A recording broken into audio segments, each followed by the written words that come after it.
you're gonna need some type of mallet or, not sure where I put it. Ah, there it is. My son has a collection of things, junk, and apparently he wants to display those on shelves. So I've promised him a set of shelves, and I'm gonna build 3 of them. And in my true style, we're gonna use epoxy. So when you're choosing the lumber for these epoxy projects, usually you wanna choose the lumber that most everybody else avoids. Things like the cracks and the voids, the irregular edges. And that's the stuff that the epoxy will fill in and highlight. Now I've got several pieces that's been drying for, I don't know, some between 18 to 24 months and others over 2 years. So when choosing lumber, I want to look for these character flaws that other people avoid, something with a live edge. So I want the final thickness of my shelves to be about 1 inch, but really not less than 3/4 of an inch. So I want to try to find a piece that's at least 1.5 inches thick if possible, and over 24 inches long, and at least 6 to 7 inches wide. Hey, if you're into builds like this and other epoxy projects, make sure you hit that subscribe button and the bell notification so you'll be made aware of all the other future projects that we have planned. I have lots of preformed molds, but I don't have a mold for this specific project, so I built one. If you missed that, there's a full video showing exactly how. So now it's time to prep the lumber, and I'll start by cutting this slab of cedar down the middle with my track saw. Then I need to clean it up, so I'll start by digging out the knot holes and cleaning those up, and then just cleaning up the live edge, getting all the bark off of there. You can use a draw knife or a chisel, and then I'll just finish it off with a sander. Hey, if this is a process that you would like to see me do a video on, let me know in the comments. Okay, so now that I've got the live edges cleaned up, now it's time to start milling down the lumber to prep it to actually seat in the mold. I want to square off one end. I'll do that on the miter saw. If you don't have a miter saw, you can do it with a circular saw. You could do it with a handsaw if torture is your thing, but I'm going to use power tools. After that, I'll take a measurement from the squared end, cut it to length to fit my mold. Then we're going to run it through the joiner to get a nice edge on it, and then flatten the bottom to get that square edge on this side. Then we'll run it through the planer to flatten it out and dry fit it into the mold. So let's do that.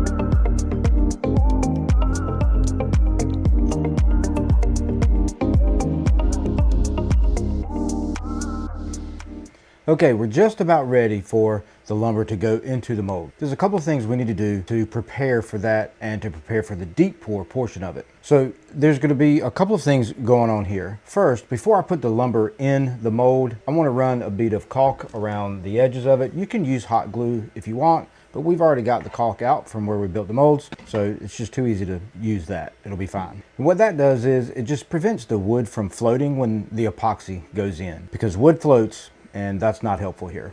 Wood is porous, and when you do the deep pour, off-gassing occurs and bubbles come up with the air that's trapped in the wood and things like that. How we're going to fix that and how we're going to prevent those bubbles and help control that is with a seal coat. You can use Upstart Epoxy's tabletop resin for this, or you can use their art resin. I'm going to go with the art resin. It has a shorter working time and it'll gel up a little bit faster. We're only talking an hour or two difference, couple hours difference. On a larger piece, you probably want to go with the tabletop resin because it gives more time for that off-gassing to occur and more time for those bubbles to be drawn out. For this size project, art resin is going to work just fine. For that process, you'll just need your resin, a mixing cup and a stir stick, a brush to apply it, and of course, your PPE. All right, so let's get this lumber put into the mold.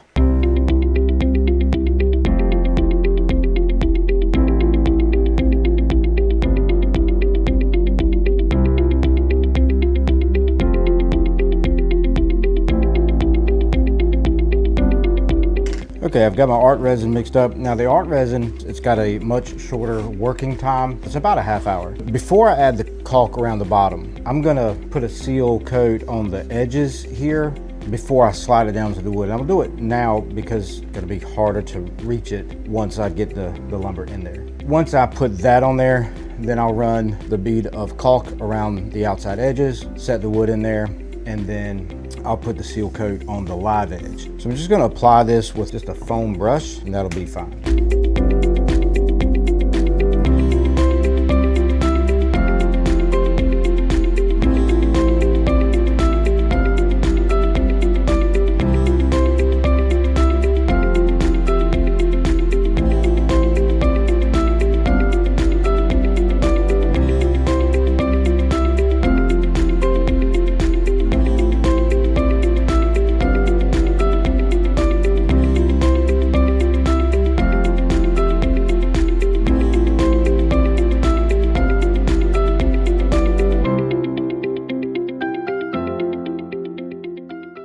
The exothermic reaction in this happens much faster than the other resins. So this is gonna heat up really hot pretty quickly. You don't wanna throw this straight into a trash can because of risk of fire, potentially, because it's gonna get really hot and it'll melt the plastic in your trash bag and all the things. And this too, this excess, I'm just gonna let it cure right here in this cup, and then I'll throw the cup away tomorrow when it's nice and hardened and cooled off. Same with the brush. Now, while we're waiting for the seal coat to dry to its tacky phase, we'll go ahead and prep the workspace for the pour. I like to give myself a little bit of additional insurance on the molds leaking. Even though we took the time to seal all the cracks, I don't want to leave anything to chance. I always like that sort of comfort zone in knowing that even if I missed the tiniest little crack, because the deep pour is very watery, and it will find every crevice to leak out of. And that's not a good day. So you don't want that all over your work table. You don't want it all over your floor. It's a nightmare. So what we'll do is we'll just cut open some trash bags, lay them out flat to have sort of a pull to catch it. And then for the borders around, I'll just use some 2x4s to kind of raise the edges of it to contain anything if it does just all leak out. You're gonna want that added insurance.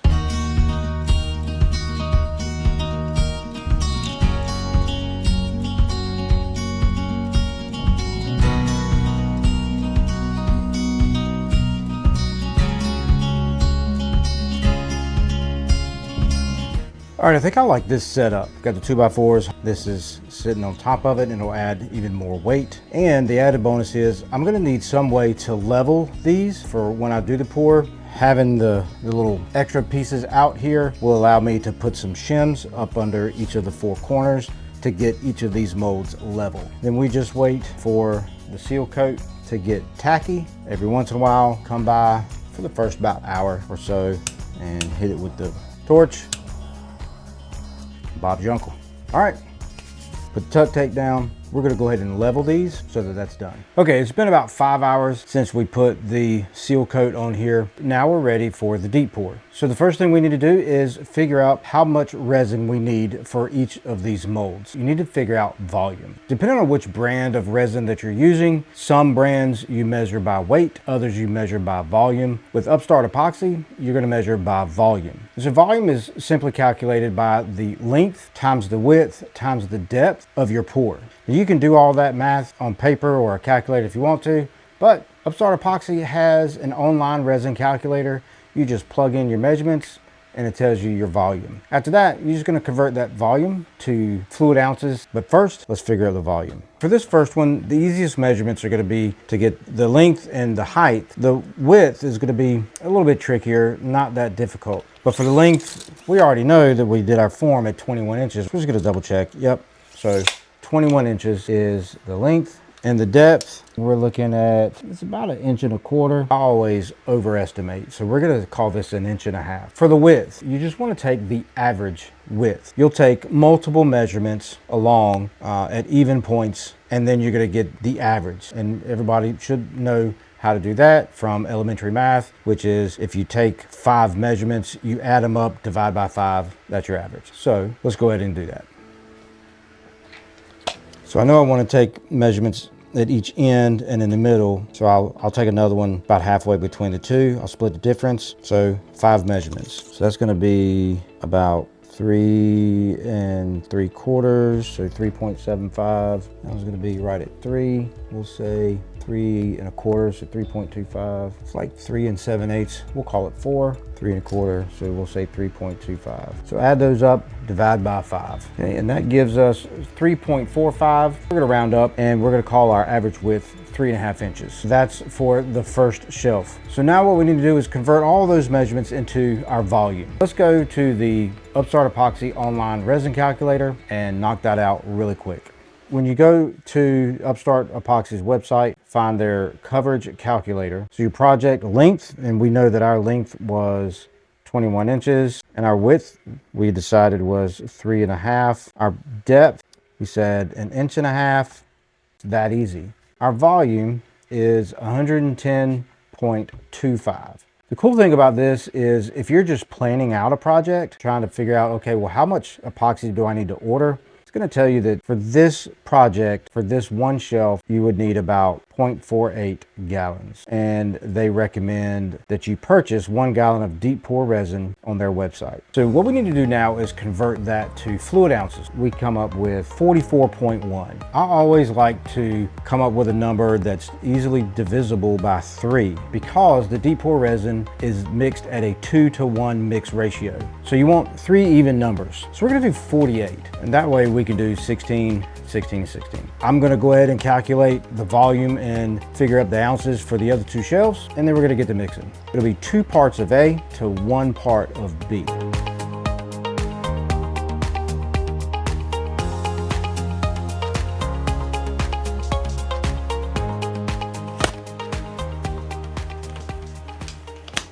So when you're mixing, you don't want to whip it, you want to stir it. And you always want to make sure that you are scraping the bottom and periodically scrape around the sides. General rule of thumb is about 3 minutes. Obviously, the more volume, the longer you would mix. All right, before we pour, we're going to make sure that each of these are level.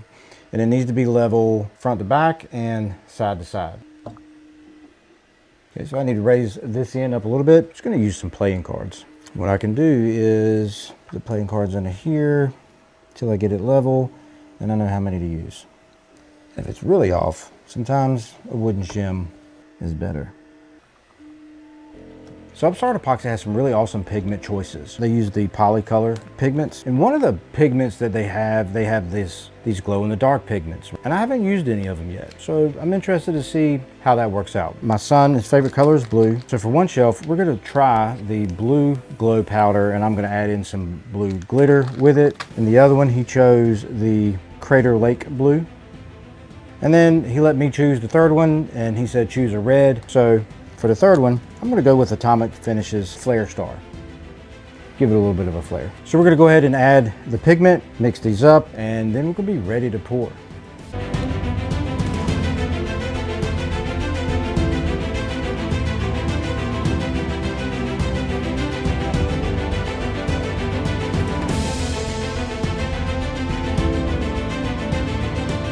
Got everything leveled off, the resin mixed up, the colorant's been put in there. Now we're ready to pour. So you want to make sure that you put some kind of weight on top of the board, because again, wood floats and we don't need that. Even though we've got the caulk, we're still going to just add some weight just in case. And I've got these covered in tuck tape so that if there's enough, I'm going to pour a little bit over the top anyway, so that it gets down in some of these knot holes and cracks and things like that. It will look pretty cool, and then these will just come right off. Here's the money shot.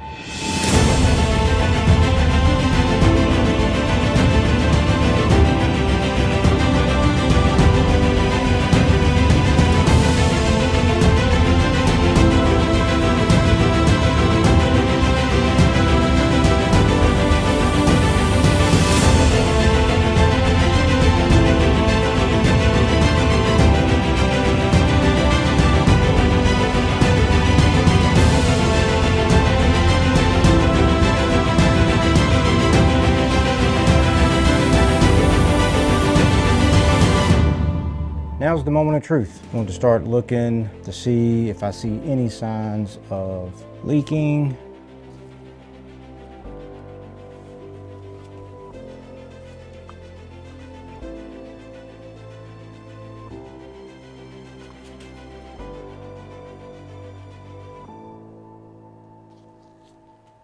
So far, so good. All right. Now, what we want to do is make a pass with a torch. You can use a heat gun, blow dryer, whatever. We're just popping the surface bubbles. Even though we did a seal coat, the resin itself that we mixed still has some bubbles in it that will rise to the surface during the curing process. The deep pour resin takes about 72 hours to cure, so about 3 days. So typically what we'll do is sometime in the next 12 to 16 hours, it's a big window. You got to kind of keep checking it and time it just right. Then you can put your swirls in there and they'll pretty much stay for the most part.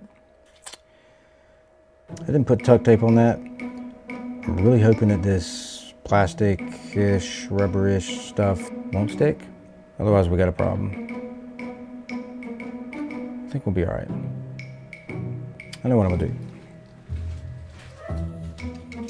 These are always good to have on hand. These are HDPE blocks. The resin won't stick to this now. You'll have to pry it off, but we will do that. Should have put the tuck tape on there. It'll be all right. And we wait about 3 days. Ha! Look at that. They didn't leak. It's almost like I know what I'm doing. It's actually been about 3.5 days. They are definitely ready to demold. To demold, you're gonna need some type of mallet or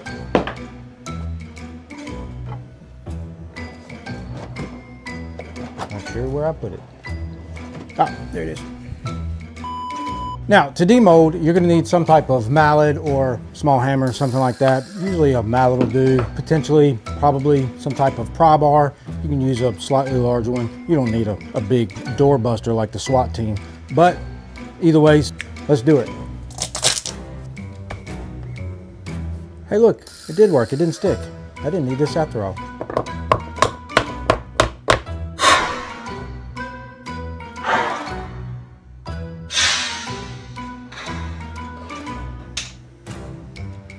Well, that's one way.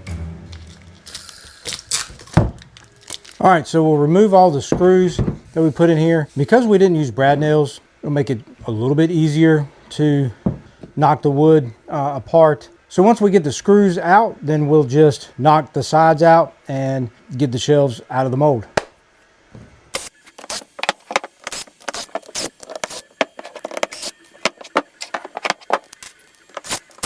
All right, I'm just gonna double check, make sure I've got all my screws out. If you leave any in, that's just gonna make it so much more difficult, and that's just unnecessary. All right, let's start taking it out.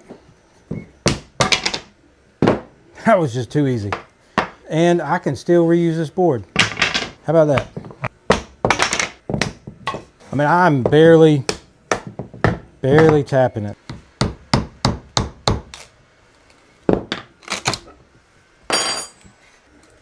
One down, 2 to go.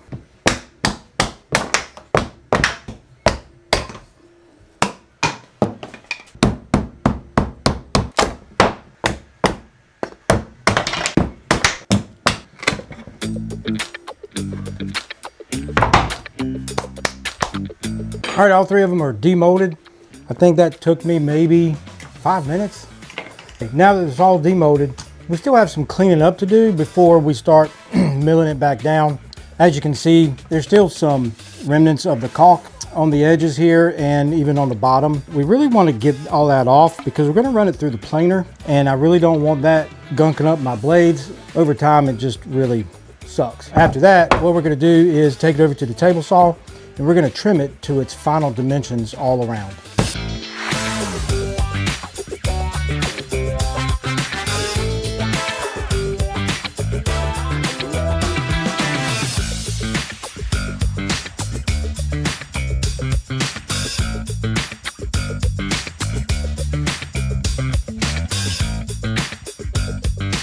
Now, we just need to trim it to its final dimensions. I think what I'm gonna end up doing is maybe try to get these down to about 6.5 inches, maybe.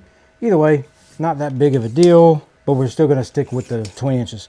So here on the table saw, what I'm gonna do is I'm gonna run them through and trim these edges here to get it down to about 6.5 inches. Then we will work towards trimming the ends down to 20 inches. Now you can do the ends one of two ways, or multiple ways really. You could do it on the table saw with a miter sled is probably the most accurate. You could do it on the miter saw. If you don't have either of those, I mean, technically you could do it with a circular saw, or, you know, if you are really feeling froggy, you can use a hand saw, although I don't recommend it because this epoxy is a little more difficult to cut through, and well, it's just not fun.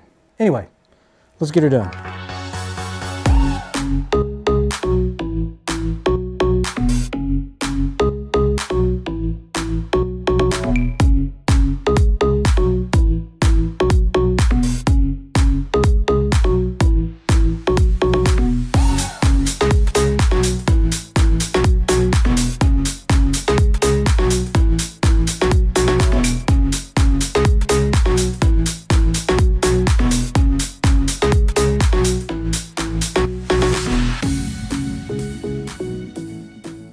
In the next step of this project, we're going to put a profile edge around the sides of it on the top and the bottom. So you can do this with a trim router, or you could do it at the router table. I have a brand new router table that I just built, and this is going to be my first use on it. So I'm going to use the router table.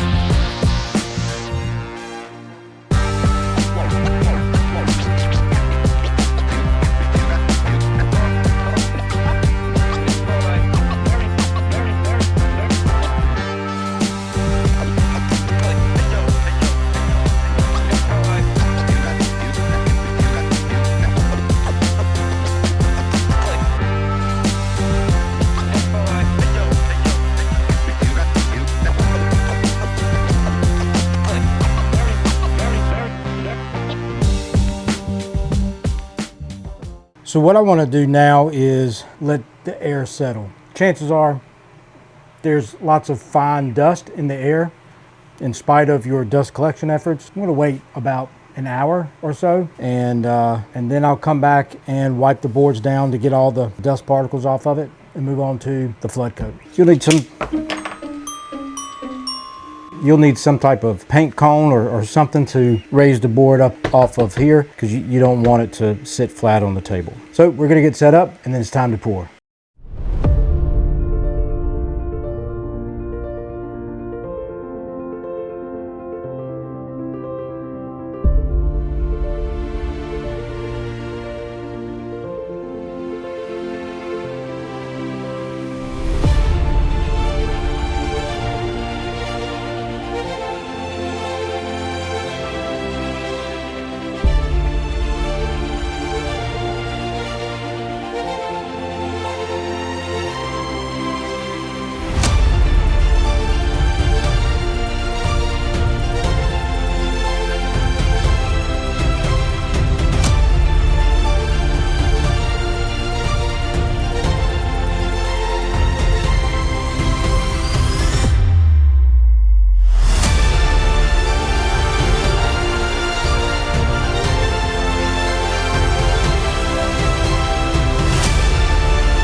The flood coat is cured, and we're ready to move on to the next step. Now, when the flood coat cures, there's some drips that are on the bottom, and that's really easy to take care of. We're just going to sand that down. We'll start with 80 grit, work our way up to 120, then 220. We're just going to do an oil finish on the bottom, so we will stop at 220.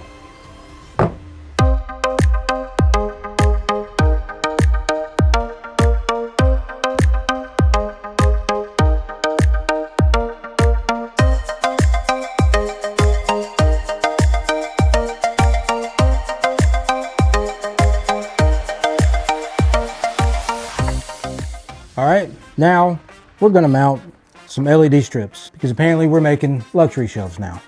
I have never installed LED lights, so this is gonna be fun. Question is, are these sticky backs gonna stick to the oil? Not a good chance of it, but I don't know, we'll see. Look at that. There's an app on the either Android or Apple. I don't know, my son will figure all that out. I just need to figure out how to mount the daggone thing. All right, I think I've got it figured out. So these particular LED lights have a double-sided sticky on the bottom that you peel off and set down. Typically you'd have them kind of going down the wall or on the back so the light is shining down the wall. I think it would be really cool. We're gonna flip these over and have it mounted to where the lights will shine up into the epoxy. And we've kind of tested it out a little bit with the lights off, and it changes the color of the epoxy, at least on this one it does. I don't know how it'll do on the other ones, but either way. So then how do we do that? I'm gonna try some super glue, some Star-Bond super glue. Hopefully that'll work. These strips have a place on each one where you can kind of cut it. And so that'll be where I glue it so I don't mess up any electronics or anything like that. That's how we're gonna mount these. Let's give it a shot.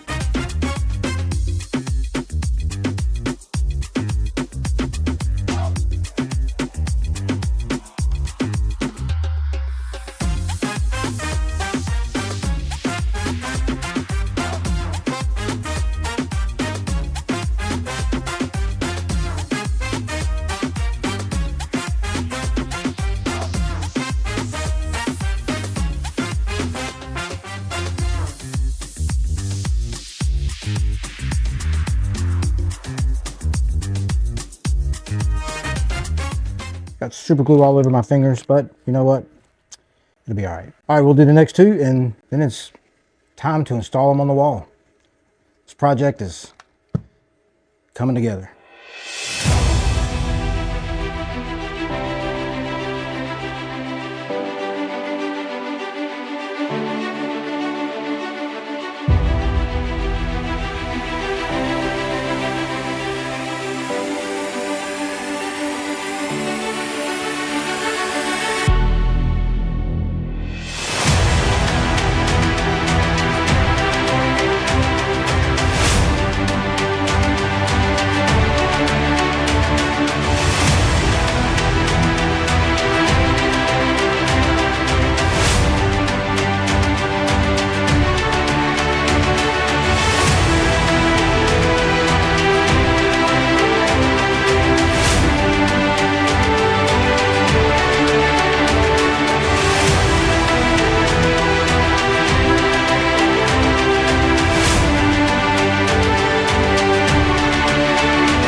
The next thing we need to do, so the first thing we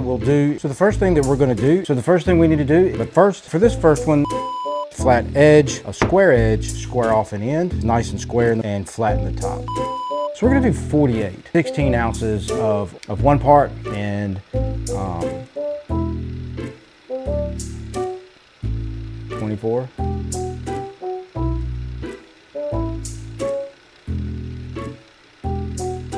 Anyway, and that way we can do 16, 16, 16, right? So, it's almost like I know what I'm doing.